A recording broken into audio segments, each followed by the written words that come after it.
First off, this is not a Haikyuu reaction video. This is Haikyuu in real life. Yosh, ikuzo!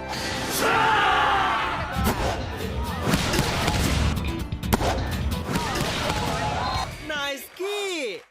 Straight up, I'm a fan of Haikyuu. I think it's brilliant. But after binging the first season of Haikyuu, it reminded me of this one match that I played back in high school.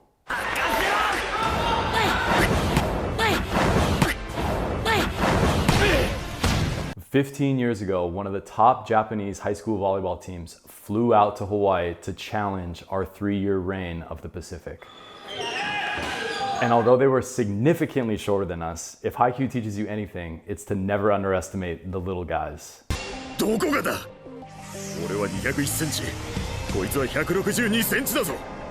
Which of course we totally did, because they might turn out to be little giants. This is Haikyuu in real life.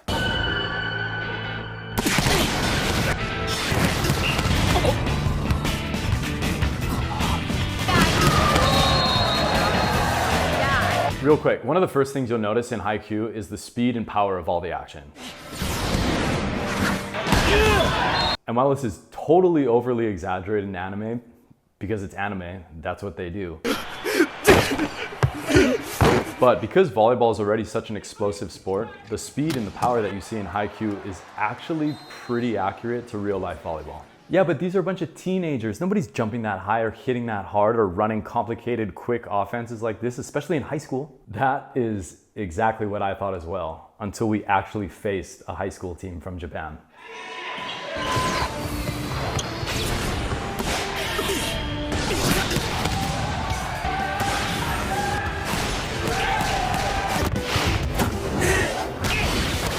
Turns out, it's very real.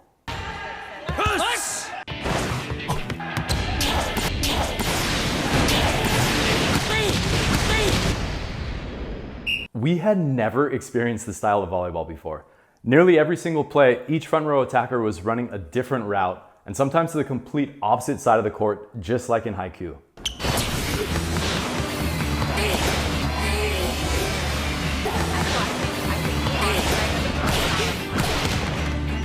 We had no idea how they were communicating all of it, and even less of an idea of how to track them all. Who was blocking who?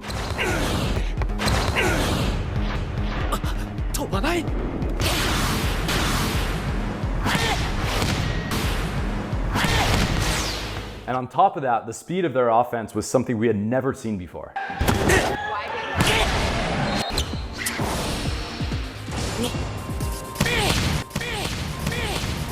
We were always late on blocking. We didn't know if we should continue to reblock or just get our guy. But sometimes my guy would travel 2 zones over while 2 new attackers would all of a sudden show up in my zone. Overload followed by misdirect, followed by trick routes. It was utter chaos. 20 minutes later, we're down 1-0. Now, we had not lost a match in 3 years. We were back-to-back-to-back state champions. Once again, champion. We had the #1 recruit in the nation. Spencer McLachlin. A big 6'6" outside hitter, ball control second to no one our age, our ace player, Spencer McLachlin. Future first team All-American, US national team libero, and Olympic bronze medalist. Your #7, Erik Shoji. The #1 setter in the nation, future first team All-American. #4, Riley McKibbin. Me. Future AVP champion, a pure ambidextrous outside opposite hitter. My brother, Madison McKibbin. So when a team with an average height of 5'9" tops walks in the gym, you can imagine what we thought. Oh, we got this in the bag. And how quickly we were corrected.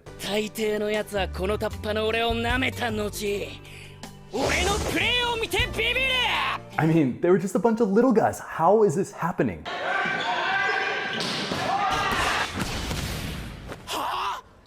We start set 2. Okay, so we have somewhat adjusted to the mayhem of their offense and begin to find a few solutions. We also decide to fight fire with fire and begin to run some combination plays of our own. X2s, X1s, lobs, pipes. Because the traditional spread offense just isn't gonna cut it against this team. It's just not. We barely clinched the second set in this best of 5 match. And just when we thought we've got our bearings, Japan taps into another one of their superpowers. Defense.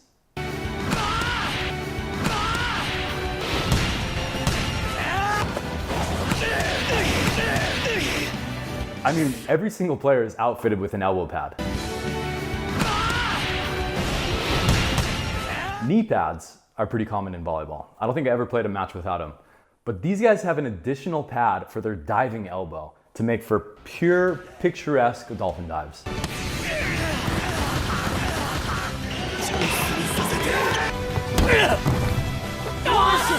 Japan takes the third set. We now have to win the fourth set to push it to a fifth and final set. And mind you, we had never been in this position before. We had never been down 2-1. The fourth set is an all-out war. Neck and neck until finally at 20, we take a small lead. To know if you're up there or not. I just like kind of suspicion that. Enter the fifth set. いよいよファイナルセット。もう一セット。やれるぞ。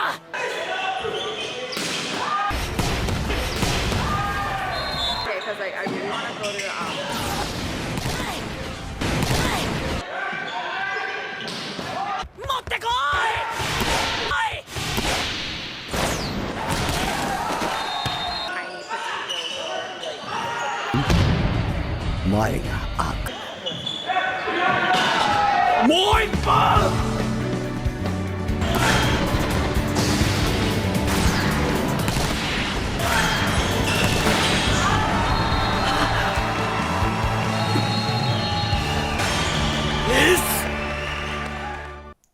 This match was very transformative for me as a volleyball player, especially as an undersized setter. These guys were my age, possibly even younger, and far more refined at every single skill. Mechanically pristine arm swings, disciplined block and defense, a fast and flawless coordinated attack scheme, perfect and precise passing and setting, and a very entertaining celebration choreography.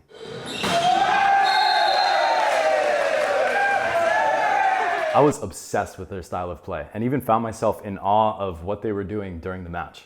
It was honestly kind of a wake-up call, and then I realized that I still had so much more to learn about this sport. These guys were masters of controlled chaos and disciplined creativity. So moving forward that year, we decided to adopt as best as we could some of the things that this team of little giants schooled us in.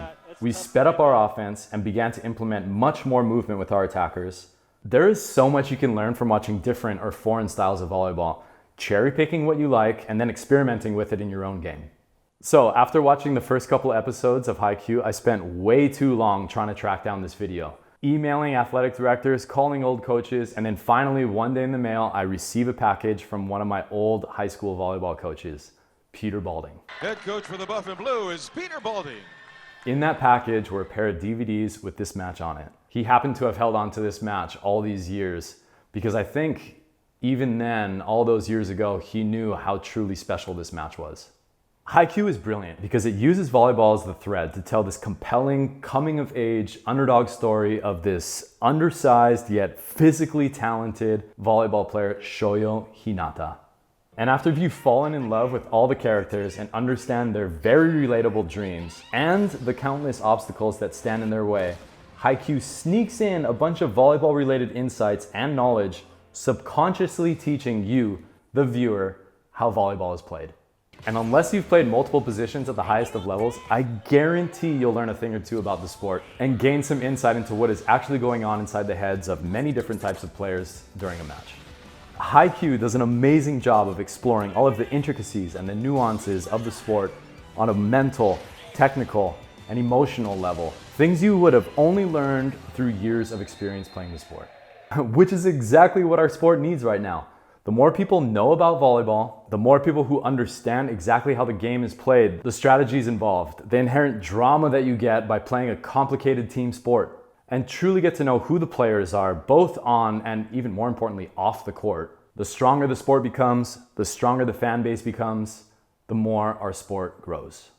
I think one of the reasons why I really liked Haikyuu was, okay, yes, does bring a certain level of nostalgia, being that I grew up in the Pokemon era. But Haikyuu is growing the game of volleyball in kind of a similar way my brother and I are attempting to. Volleyball is merely the thread. Strong storytelling and character development is just as important in sports as it is in watching a movie or a good TV show.